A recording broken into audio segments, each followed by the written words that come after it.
Chapter 2, About Me.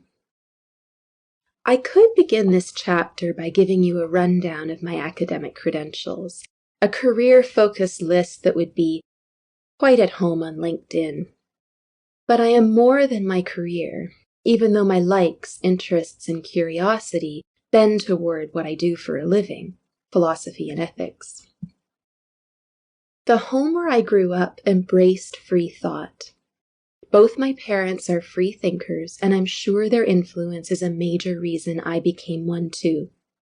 Both of them have an unshakable sense of integrity and live their values every day, even when a different path may appear easier. They are also great at making everything seem special. Big things like Christmas and birthdays, and little things like weekday breakfasts. I think this has had a big impact on my ability to see beauty in surprising places.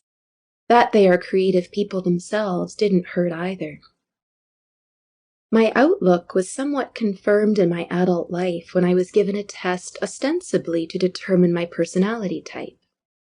Most of you may be familiar with the Myers-Briggs, which is common in the corporate world. While similar in structure, the test I took, the Enneagram, is based on the theory that humans fall into one of 9 distinct personality categories. I fell into category 4, a thoroughgoing individualist. A 4's most basic desire is to be uniquely themselves, to pay less attention to what others think of them, and to derive some of their identity from going against the grain. There were elements of category 5 too, the investigator or observer whose goals are mastery and understanding. Personality tests like Myers-Briggs and the Enneagram have their fair share of critics and skeptics. But as a descriptive device, the Enneagram helped to explain why I think and act as I do. It is perhaps unsurprising then that I'm drawn to fellow free thinkers. My best friend is the epitome of a free thinker, an artist and writer. She has no advanced degree, yet she is one of the brightest, most creative, and most philosophical people I know. A good lunch date together will involve a mental tussle of open questions, moral quandaries, and unsolved problems. That's okay, we embrace them. In fact, we often search them out. We are both quite comfortable living in a vast, open space of gray as opposed to black and white. I think that all of these experiences and influences have had a big impact on how I see the world and how I approach things in my life. They have made me very sensitive and also very appreciative of little things, and I've incorporated those sensibilities into my art especially. These are skills that are indispensable for the artist since they make you more observant and more questioning of subtleties in your environment. They make you slow down or even stop and really look at what you are seeing and think about why little things matter. I've been asked more than once about the perceived dichotomy between my passion for art and my interest in academia. But in my eyes, there is no dichotomy. Both painting and philosophy are about exploring our existence, creating and examining bold ideas, and interpreting our experiences. Professionally, my biggest influence was Dennis Hudecki, who still teaches philosophy at Western. He was my first philosophy professor and the first teacher to express real confidence in me as a thinker and a creative person. His confidence was infectious and pushed me beyond a lackluster elementary and high school education into a deep love of learning in my 20s. Whenever I tackle something new in my life, I can hear him urging me on, expressing amazement, encouragement, and support. Being able to do that for someone else is such an amazing gift. I think we all need someone like that in our lives, or at least the people who have it are very lucky. For those still plugged into the LinkedIn mindset, this is who I am professionally. I received my PhD in ethics and ancient philosophy from the University of Western Ontario. I have a master's in bioethics from the Joint Centre for Bioethics at the University of Toronto, and a diploma in ethics from the Kennedy Institute of Ethics at Georgetown University. Until recently, I was a professor of ethics with a research specialization in Aristotle's virtue ethics and a background in medical ethics. I have published in the areas of ancient philosophy, ethical theory, and applied ethics. Over the last 20 years, I regularly taught courses in the history of philosophy, political philosophy, ethical theory, and applied ethics, including a healthcare ethics course with a history of medicine component. I am well versed in the fundamental principles of contemporary bioethics and in the balancing of these in the context of public health, including an understanding of the thresholds that must be met in order to justify vaccination mandates, which limit personal rights and freedoms for the sake of the collective good. I have expertise in the ethical dimensions of voluntary informed consent in the context of healthcare and of international regimes like the Nuremberg Code and the Universal Declaration on Bioethics and Human Rights, which aim to protect people from medical experimentation.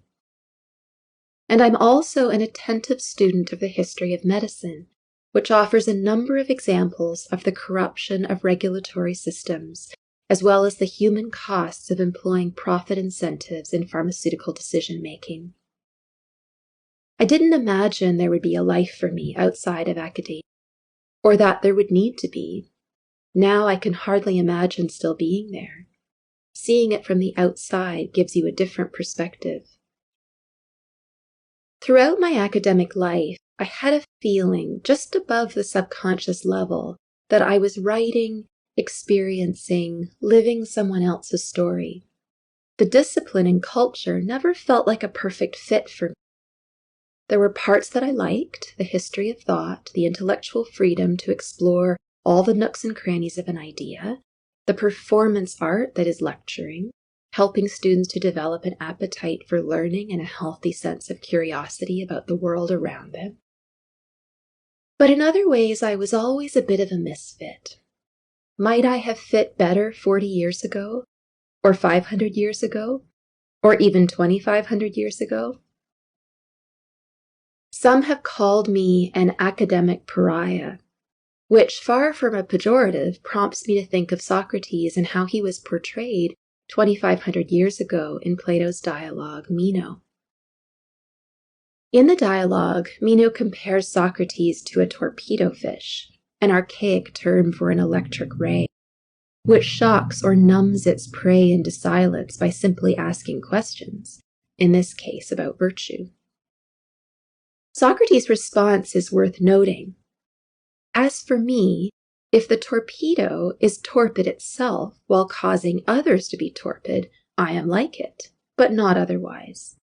For it is not from any sureness in myself that I cause others to doubt.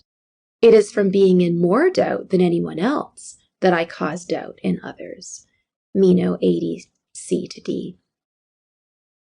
My questioning of authority and received wisdom is not meant as a sign of personal certainty. It's an expression of the doubt I have about what I'm being told is true.